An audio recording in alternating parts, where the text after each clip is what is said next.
कुंडी अड़दी रहंदी ऐ कुड़ी सैचुरेट सैचुरेट अड़दी रहंदी ऐ कुड़ी सैचुरेट सैचुरेट अड़दी रहंदी ऐ कुड़ी सैचुरेट सैचुरेट। सर ये रहे शनिवार की जो हमारी क्लास है। Let's wrap it up, let's wrap up the Saturday with the revision of what we discuss today. ओह क्या राइमिंग बनाया।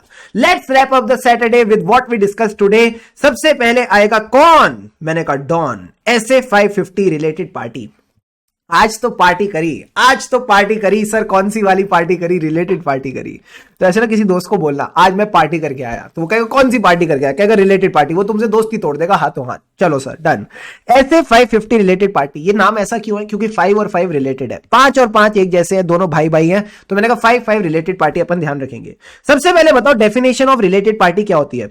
तो ये कहता है या तो अपने FRF से पूछ लो, जो तुम्हारा FRF कहेगा उसी को हम मान लेंगे, यानी AS 18 या IND AS 24 जो भी डेफिनेशन दे दे उसको एक्सेप्ट कर लेंगे।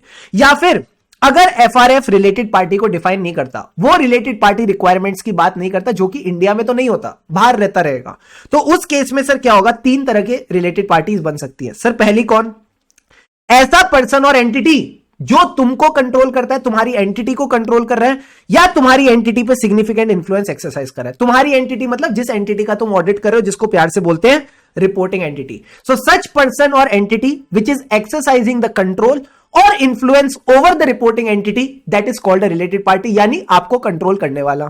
दूसरा कौन है सर, इसका उल्टा, यानी जिसको आपकी एंटिटी कंट्रोल कर रही है या सिग्निफिकेंट इंफ्लुएंस एक्सरसाइज कर रही है डायरेक्टली और थ्रू सम इंटरमीडियरी इनडायरेक्टली, तो वो एंटिटी जिसको आपकी रिपोर्टिंग एंटिटी कंट्रोल कर रही है उसको भी हम रिलेटेड पार्टी बोलेंगे। यानी ऊपर वाली भी रिलेटेड पार्टी, नीचे वाली भी रिलेटेड पार्टी। और सर अगली कौन सी है, मैंने कहा साथ वाली, यानी जो आपके साथ किसी कॉमन कंट्रोल में है, जो आपके साथ किसी कॉमन कंट्रोल में है, या तो आपकी जो ओनर्स हैं वो कॉमन है, या आपके दोनों के जो ओनर्स हैं वो रिलेटेड पार्टीज हैं, या फिर आपकी जो की मैनेजमेंट है, की मैनेजरियल पर्संस, ये कॉमन है। तो अगला पॉइंट क्या था, कॉमन ओनरशिप। मैंने कहा कॉमन ओनरशिप 3 रीजन से हो सकती है, या तो कॉमन ओनर्स है, सॉरी कॉमन कंट्रोल कैसे हो सकता है, या तो कॉमन ओनर्स है, या आप दोनों के ओनर्स अलग अलग हैं बट रिलेटेड पार्टीज है। मैंने कहा ठीक है, क्लोज फैमिली मेंबर्स है। एंड लास्ट पॉइंट क्या था, आपकी कॉमन की मैनेजमेंट है। अब सर इसमें ऐड करते हैं SK मसाला। SK मसाला कहता है कि अगर कुछ एंटिटीज को स्टेट कंट्रोल करता है, सर स्टेट का क्या मतलब था, कोई गवर्नमेंट कंट्रोल करती है, कोई सेंट्रल गवर्नमेंट हो सकती है, कोई स्टेट गवर्नमेंट हो सकती है, basically these are government controlled entities. तो क्या ये दोनों भी रिलेटेड पार्टीज होंगी, क्योंकि इनका तो कंट्रोल कॉमन है। आंसर इज यस और no, yes sir. But common control होते हुए भी this is a exception, these are not a related party unless ये दोनों एक दूसरे के साथ सिग्निफिकेंट ट्रांजैक्शन करें, या ये दोनों एक दूसरे के साथ सिग्निफिकेंट रिसोर्सेज शेयर करें। अगर ये सिग्निफिकेंट हरकतें कर रहे हैं तो फिर ये रिलेटेड पार्टी हो जाएंगे, वरना ये रिलेटेड पार्टी नहीं है। क्या ये बात क्लियर है? Yes sir. इसके बाद हम चले इन राहों पे गुनगुनाती बाह। मैंने कहा कंट्रोल पे, कि सर कंट्रोल और सिग्निफिकेंट इंफ्लुएंस का फर्क क्या है। तो मैंने कहा आओ समझते हैं। कंट्रोल कब होता है, जनरल किसी छोटे बच्चे से बात करोगे तो वो बोलेगा सर अगर 51% या उससे ज्यादा ओनरशिप है तो हम उसको कंट्रोल कहेंगे, और जिस पे कंट्रोल वो हमारी सब्सिडरी। या फिर अगर 20% या उससे ज्यादा आपके पास शेयर होल्डिंग है, ठीक है, अगर 20% या उससे ज्यादा है बट 51% से कम है, मतलब सब्सिडरी तो नहीं है, तो सर ये क्या है, ये सिग्निफिकेंट इंफ्लुएंस है, इसको बोलते हैं एसोसिएट। बट हमने क्या सीखा, ICI कैसे खुश होगा, क्या ICI सबसे खुश होगा? मैंने कहा नहीं, ICI को खुश करने का तरीका अलग है। ICI को कहता है आप बताओ आपके पास पावर कौन सी है, जैसी पावर वैसा आपका नाम। मतलब अगर आपके पास पावर टू गवर्न है, गवर्न क्या, ये जितनी भी पॉलिसीज एंटिटी में बन रही है, फाइनेंशियल बने या ऑपरेटिंग बने, अगर आप उसको गवर्न कर सकते हो, यानी आपकी चलती है एंटिटी में, आपकी एंटिटी में चलती है, तो आपके पास कंट्रोल है, यानी power to govern the financial policies and operating policies of the entity in the benefit of the entity. ठीक है सर। बट अगर आपके पास सिर्फ पावर है टू पार्टिसिपेट, मतलब आपको फील आती है कि आप तो पार्टिसिपेट कर रहे हो पॉलिसी डिसीजंस में, फलाना में, ढिमकाना में, तो फिर सर क्या होगा, तो आपको एसोसिएट माना जाएगा। तो ध्यान से समझना, तो आपका सिग्निफिकेंट इंफ्लुएंस माना जाएगा। तो ध्यान से समझना, देखो क्या कहता है, कंट्रोल क्या है, power to govern the financial and operating policies, ताकि कहीं ना कहीं बेनिफिट मिल सके from these activities. Second point क्या है सर? Significant influence. इसमें भी पावर है, बट पावर टू गवर्न मैंने कहा नहीं, power to participate, power to participate in the financial and operating policy decisions of the entity and it is not a control. अब मुझे बताओ आईसीआई क्या सवाल पूछेगा? आईसीआई आपसे पूछेगा एग्जांपल्स बताओ, एग्जांपल्स बताओ रिलेशनशिप्स के जिनसे कहीं ना कहीं कंट्रोल दिखता है या जिनसे कहीं ना कहीं सिग्निफिकेंट इन्फ्लुएंस दिखता है। तो आप क्या कौन सी रिलेशनशिप बताओगे? तो आप बताना, एक तो ऊपर वाली, एक नीचे वाली, और की मैनेजमेंट एंड टीसीडब्ल्यूजी वाली। ऊपर वाली मतलब ऐसी एंटिटी जो आपको कंट्रोल करती है या आप पे सिग्निफिकेंट इन्फ्लुएंस एक्सरसाइज करती है, मतलब उसके पास आपकी इक्विटी ओनरशिप रहेगी।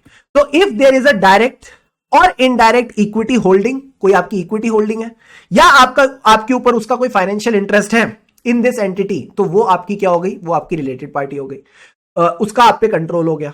अब आपका किस पे कंट्रोल है? जिसकी इक्विटी होल्डिंग आपके पास है या जिसका फाइनेंशियल इंटरेस्ट आपके पास है। यानी एंटिटी की होल्डिंग ऑफ डायरेक्ट और इनडायरेक्ट इक्विटी और other financial interest in the other entity. तो ऊपर वाली भी ले लेना, नीचे वाली भी ले लेना। अगले 3 पॉइंट्स तो बड़े आसान है सर। कौन कौन से? मैनेजमेंट एंड टीसीडब्ल्यूजी, यानी जो एंटिटी का मैनेजमेंट और टीसीडब्ल्यूजी होते हैं वो भी रिलेटेड पार्टीज होते हैं, हमने रिलायंस की रिपोर्ट में देखा था।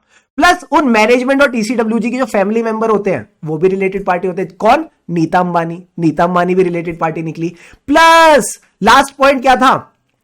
ये जो मैनेजमेंट और टीसीडब्ल्यूजी हैं, इनका जहां जहां पे बिजनेस रिलेशन होगा, जहां पे भी सिग्निफिकेंट बिजनेस रिलेशन होगा, वो भी रिलेटेड पार्टी बन जाएंगे। तो बस आपने 5 पॉइंट ध्यान रखने हैं। वर्ड झुमका, ठीक है, ऊपर वाले जो आप पे इक्विटी इंटरेस्ट या अदर फाइनेंशियल इंटरेस्ट रखते हैं, नीचे वाले जिनमें आपका इक्विटी या फाइनेंशियल इंटरेस्ट है, बाकी 3 पॉइंट मैनेजमेंट और टीसीडब्ल्यूजी वाले।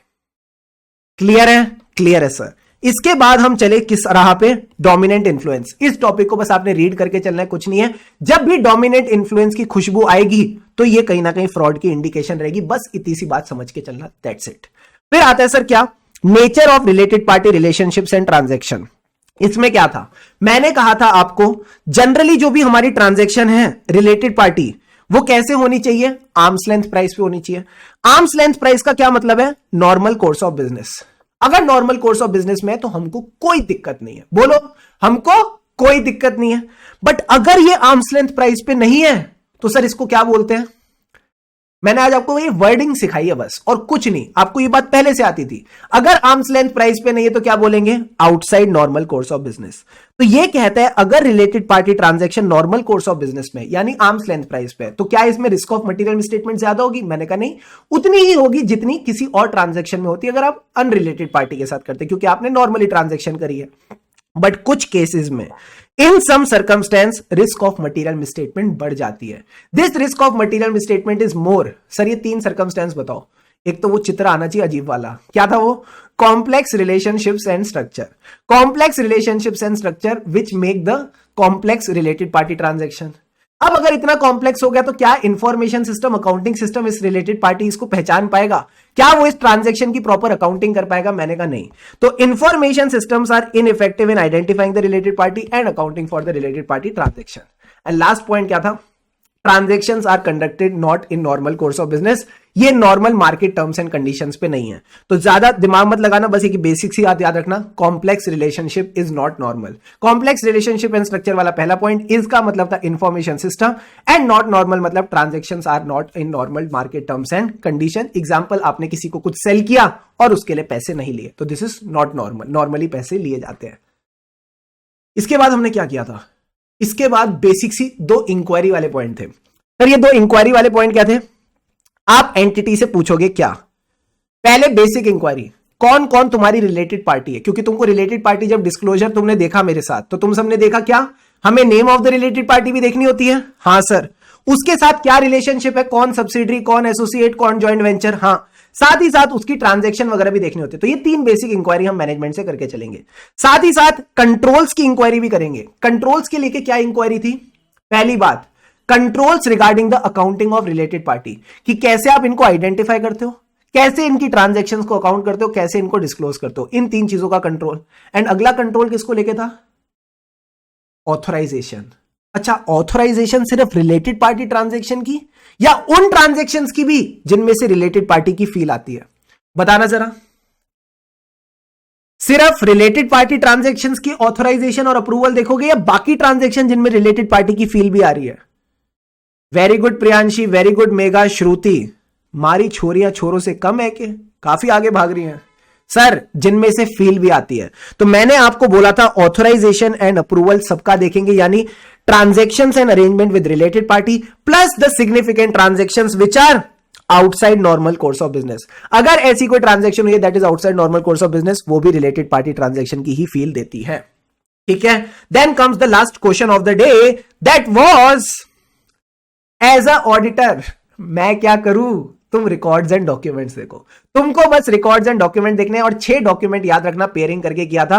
इन वाला क्या था? Internal audit report, income tax return. Come on, internal audit report, income tax return. Management TCWG के छोड़ो, फिर ये वाला कर लो।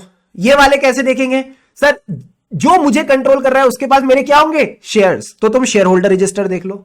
जिसको मैं कंट्रोल कर रहा हूं वो मेरी क्या होगी? इन्वेस्टमेंट, तो तुम रिकॉर्ड ऑफ इन्वेस्टमेंट देख लो। And last point is management and TCWG के पास जो कॉन्ट्रैक्ट थे वो देखोगे, एंड कॉन्फ्लिक्ट ऑफ इंटरेस्ट जो मैनेजमेंट और टीसीडब्ल्यूजी ने डिस्क्लोज किया। यहां आपका रिलेटेड पार्टी का जो पूरा ऐसे है 11 minutes 20 seconds gets completed. Please make sure you give your best, एकदम पूरी एनर्जी के साथ आप रिवाइज करें। एंड मैं सच्ची बताऊं, यही छोटे छोटे एफर्ट्स हैं जो आपके धुआंधार रिजल्ट को जन्म देंगे। तो लगे रहो, खुशी से पढ़ते रहो, क्योंकि खुशी से पढ़ेंगे तभी आगे बढ़ेंगे। Have an awesome day ahead. हमें राही ऑडिट के फिर मिलेंगे चलते चलते। एंजॉय करो।